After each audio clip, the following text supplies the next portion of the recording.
Craig Brain is not your brain or my brain. Love it or hate it or something in between. Welcome to the squishy alien middle inside of this dude's skull. Take a peek. Take a peek.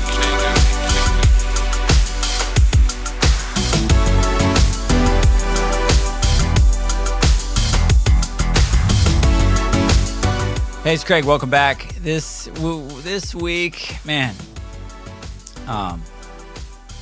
I kind of wrestled with this because most of the stuff that I've written and I've shared over the last several weeks and the weeks to come is stuff that I'm just kind of walking through and with right now. Or, you know, if it's old, it's 2 years or 1 year old. But I'm realizing a lot has come out of, like, the more I'm understanding myself, the more I'm understanding kind of where I come from and my family and what, like, the work I need to do to kind of change the things that I don't like and keep running into the things that I do like. And so when Levi put this section together on family and friends, it was like, okay, well, I have this post that I wrote the day that my dad died. And I've read it more often than a lot of things that I've written. And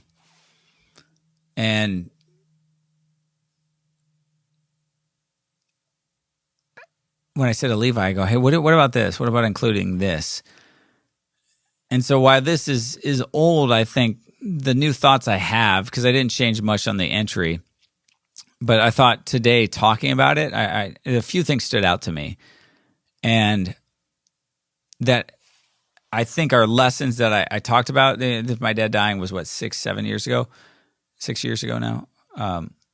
Gosh, I mean, it doesn't seem that long. We're 2003. I don't even know. 5, 6 years ago. And I think the things that have stuck with me are the things that I keep kind of leaning into or up against. And if you read the entry, it kind of talks about me and my dad growing up. And, you know, I'm sitting here in a 49er jacket because it's actually one I bought for my dad. It's one he wore at the last football game we ever went to, which was Colin Kaepernick killing the Green Bay Packers in their run for their Super Bowl championship that ended up 8 yards away from winning and beating Joe Flacco and the Ravens.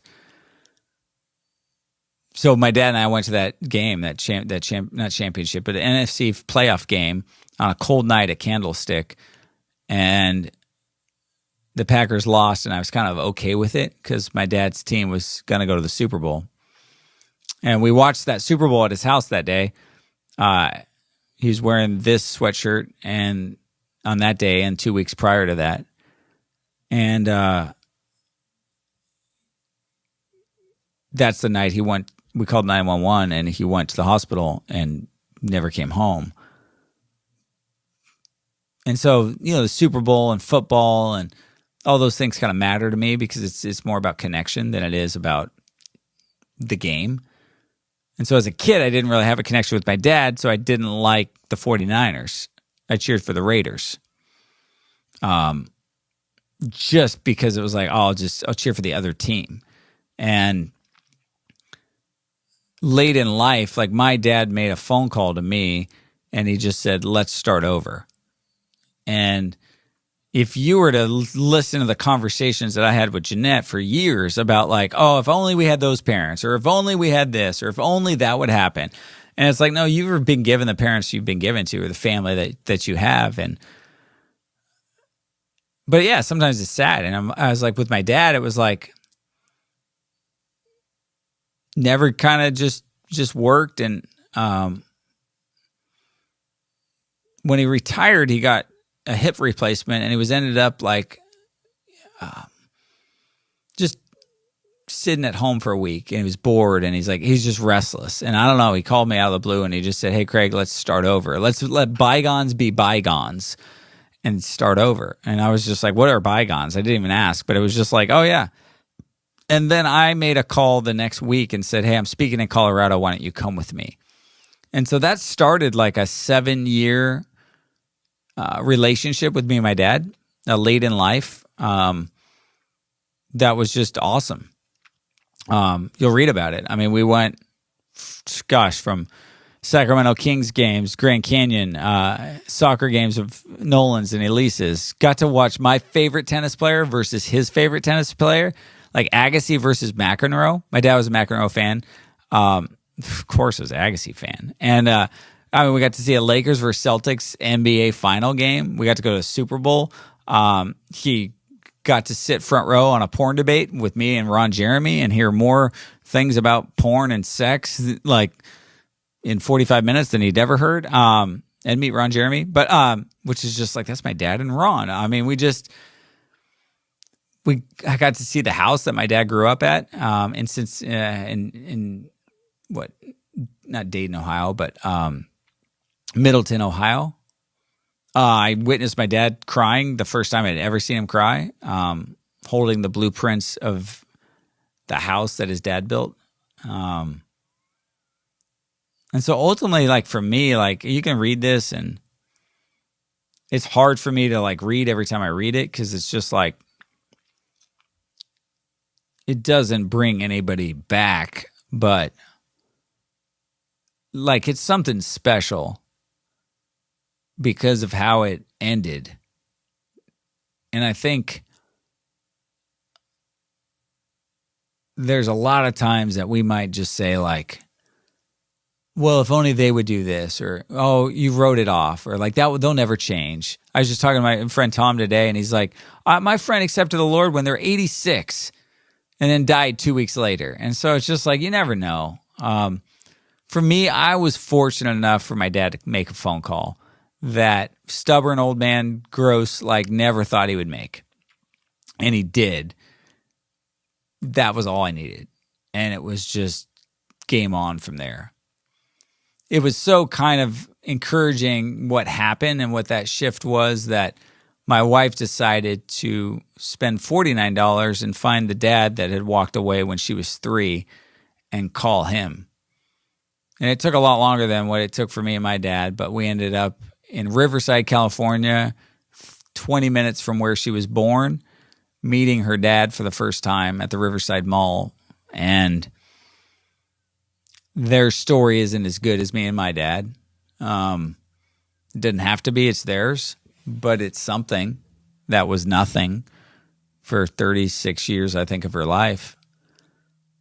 And I think when I look at what's happening today, like I said, this has been years, and why I included it is because I think the things that I'm learning is like, what would happen if you made more phone calls or you asked more questions?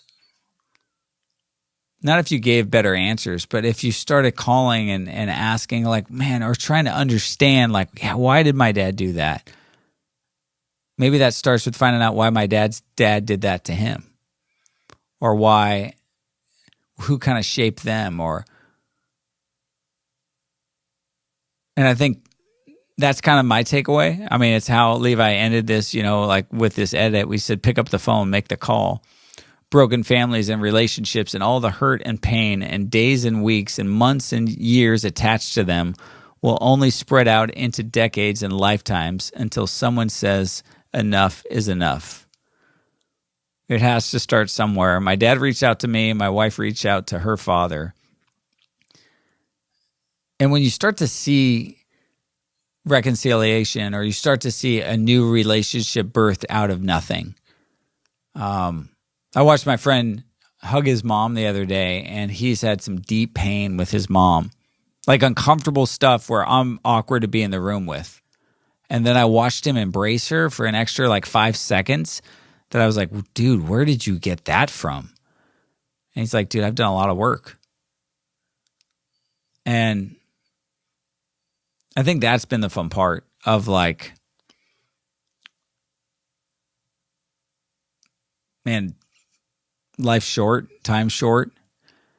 There's a lot of hurt. There's a lot of pain. I mean, I've talked about it with resentment. I've talked about it. I mean, you kind of see a thing here. Like a lot of this stuff has affected like how this stuff's all connected. So to me, you can read this and hear about my story, hear about the fun that I got to have with my dad I don't take much credit for that. I take all the credit is somehow he decided to call me late in life and say, start over.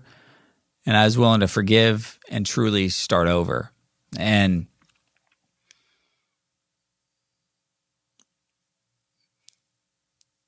it's fun though. Now, like even put on this shirt, like, and thinking about football, thinking about like just like even the 49ers who I mean, we went to the game last season where the 49ers played the Packers, and we got to take two diehard 49er fans, and it was a Thursday night game or Monday night. No, it was a Monday night game. Steve Young was there, and we were on the field like 5 feet away from Steve Young. And my two buddies are from San Francisco, and I mean, they're like my dad 49er fans. And then Steve Young's on the field, who's a 49er quarterback, if you don't know anything about football. And it's like, man, it's just, it was cool. It was cool for me. I thought I'd have a hard time, like, instead of like, oh yeah, I'm going to miss my dad or think about those things. But you get yourself back in those situations and you're like, oh yeah, this is why it's special. And so, I didn't keep a lot of things from my dad's closet after he died that like, I don't know. It's like, what do I want of his? I didn't keep the letters that my dad wrote me after all our trips. I wish I would have kept those. I can't get those back. But I kept his watch and I kept his 49er sweatshirt that I'm wearing. And it's cool. So if you're in that broken relationship, if you're with a family member, especially somebody that you're just like, I don't know if I can, you know, or I don't know if they would listen to me, or I don't know if my voice matters. Like my dad didn't know if I'd take his call. I actually said to my dad, like, who died? Like I thought like mom's in the hospital or grandma died. That's why the only reason you would call me, not to, hey, let's start over. And so when people say to me, like, it's like me saying, I'll never go back to Disneyland. Well, guess what? I went. Like, I'll never call. Guess what? They'll never change. Like, no, maybe they do.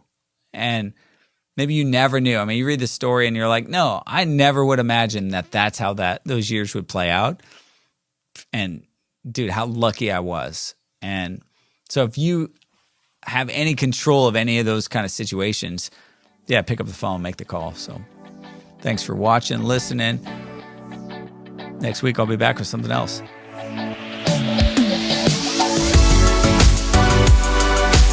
Thanks for thinking through Craig Brain. This podcast is only a small summarized part of a larger conversation. To read the full story, check out www.craigbrain.com, join the Craig Brain group on Facebook, and follow @Craig Gross on whatever social suits your fancy.